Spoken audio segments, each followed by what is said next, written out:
अस्सलाम वालेकुम, कैसी है मेरी यूट्यूब फैमिली। वेलकम है आपका सीजरलैंड स्टोरी में। आज मैं आपके साथ एक न्यू रेसिपी लेके आई हूँ। Very easy and quick recipe, आलू बैंगन की रेसिपी है।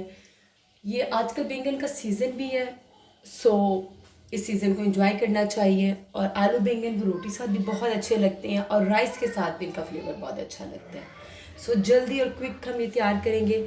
मैंने पैन ले लिया है और उसमें मैंने ऑयल डाला है। ऑयल गर्म हो गया, अब हम इसमें प्याज डाल देंगे। ये एक बिग साइज़ प्याज है जिसको मैंने ब्रिक चॉप किया ताकि जल्दी से बन जाए, ये पक जाए और ये सब्ज़ी जल्दी बन जाए। इसको हम भूनेंगे अच्छे तरीके से।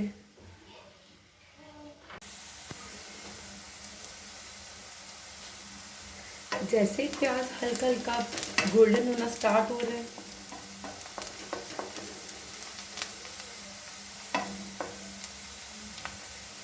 इस पॉइंट पे मैं इसमें टमाटर का पेस्ट डाल दूंगी। बैंगन आलू के सालन में लहसुन अदरक नहीं जाएगा क्योंकि बैंगन का जो इटसेल्फ फ्लेवर होता है वो बहुत लाइट होता है। लहसुन अदरक का जो टेस्ट है वो उसके साथ सूट नहीं कर रहा होता, इसलिए हम ये मेरी टमाटर की पेस्ट है, इसकी रेसिपी आपको मेरे चैनल पे मिल जाएगी।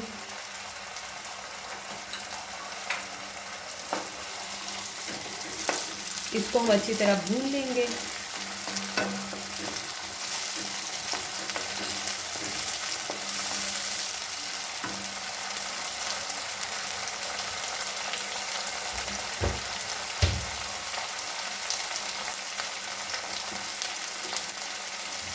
और इस पॉइंट पे मैं इसमें बिल्कुल लाइट से ये मिर्चों का पेस्ट डाल दूँगी। इसकी रेसिपी वेरी सुन मैं आपके साथ शेयर करूँगी।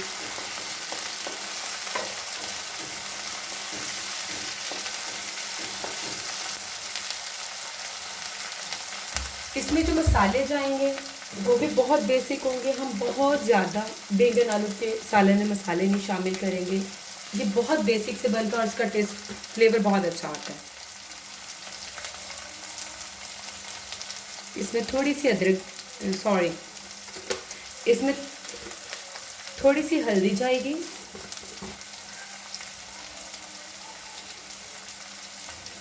Half teaspoon red chili जाएगी,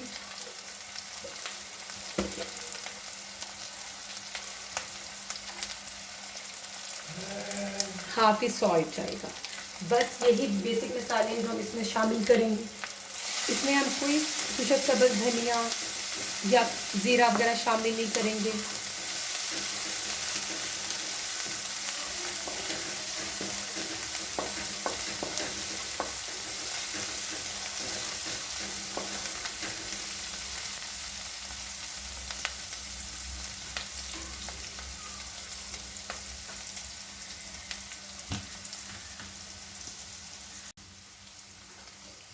जब ये मसाला अच्छे से भुने जाए और ये देखें ये मेरा ऑयल इसने छोड़ दिया, इस पॉइंट पे हम आलू शामिल कर देंगे। ये 2 बिग आलू हैं और उनको मैंने इस फॉर्म में काट लिया। अब हमने इसकी अच्छी तरह भुनाई करनी है और जो फ्लेम है हमारा वो थोड़ा हाई होना चाहिए। भुनाई हमेशा हाई फ्लेम पे की जाती है सब्ज़ी की।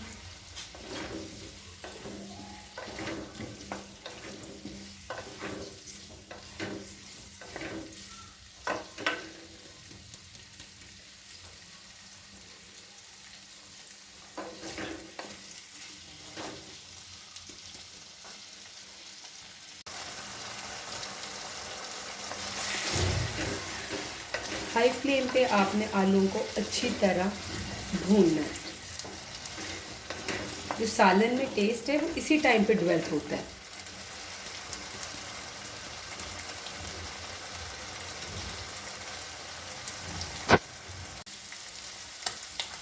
आलू को भूनते हुए तकरीबन 5 से 7 मिनट हो गए और ये इतना अच्छा इस पर कलर आलू पे अब आ गया।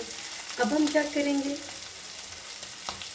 अब हम थोड़ा सा पानी डालेंगे ताकि ये आलू, और इनको दम पे रख देंगे ताकि आलू गल जाए। आपको पता है बैंगन बहुत जल्दी सॉफ्ट हो जाते हैं और इस टाइम पे जो हम पानी डालते हैं इससे कुछ भी नहीं होता, इससे आलू गल जाएंगे